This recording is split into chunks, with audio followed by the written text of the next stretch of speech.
Hello guys, welcome back to Agni Tamizhan. இனிய குடியரசு தின நல்வாழ்த்துக்கள். ஓகேவா? அது இல்லாமல் ஞாயிற்றுக்கிழமை வந்துருச்சு. திங்கக்கிழமை வந்திருந்தால் பசங்களுக்கு ஒரு நாள் லீவு கிடச்சிருக்கோம். ஓகேவா?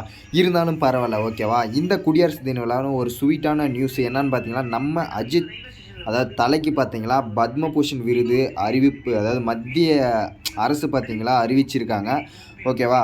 மிகப்பெரிய விருது தான் அது. பார்த்தீங்களா ஒரு சின்ன அறிக்கை அஜித் சார் வந்து ஒரு சின்ன அறிக்கை கொடுத்துருக்காரு. என்னன்னு பார்த்தீங்கன்னா, இந்த விருது எந்த அளவுக்கு எனக்கு முக்கியமோ அதே அளவிற்கு என்னுடைய ரசிகர்களுக்கும் ரொம்ப ரொம்ப முக்கியம், அந்த மாதிரி சொல்லியிருக்காங்க. அவர் மனசு ரொம்ப பெருசுங்க. ஏன்னா அந்த அளவுக்கு.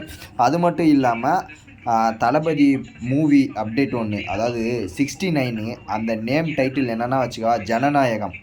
அது வந்திருக்கு. அதுவும் நல்லா இருக்குது. ஓகேவா? தளபதி ரெண்டுமே ஒன்று தான். அவர் அந்த விருது இருக்குது பாருங்கள். முக்கியமாக நடிகர்களே ஒரு அஞ்சு பேர்கிட்ட தான் இந்த விருது இருக்குது. 1985 86லேயோ நடிகர் திலகம் சிவாஜி கணேசன் அவர்கிட்ட ஒன்று இருக்குது. நெக்ஸ்ட்டு பார்த்தீங்களா ரஜினி சார்கிட்ட இருக்குது. நெக்ஸ்ட்டு கமல் சார் கிட்ட இருக்குது. அடுத்தது போன வருஷம் நம்மளுடைய கேப்டன் சாருக்கு அவருக்கு கொடுத்துருக்காங்க. இந்த வருஷம் பார்த்தீங்களா தலைக்கு கொடுத்துருக்காங்க. ரொம்ப பெருமையாக தான் இருக்குது. ஓகேவா? தலையை நினச்சா. அது இல்லாமல் மகிழ் திருமேனி சார் விடாமுயற்சி மூவி ஒரு அப்டேட் ஒன்று சொன்னார். நம்ம பண்டிகை நாளில் தான் வரல, நம்ம படம் ரிலீஸ் ஆகும் போது அது வந்து பண்டிகை நாள் தான் ரசிகர்களுக்குன்னு சொல்லியிருக்காரு. அதே ரொம்ப பெருசுங்க. ஓகேவா?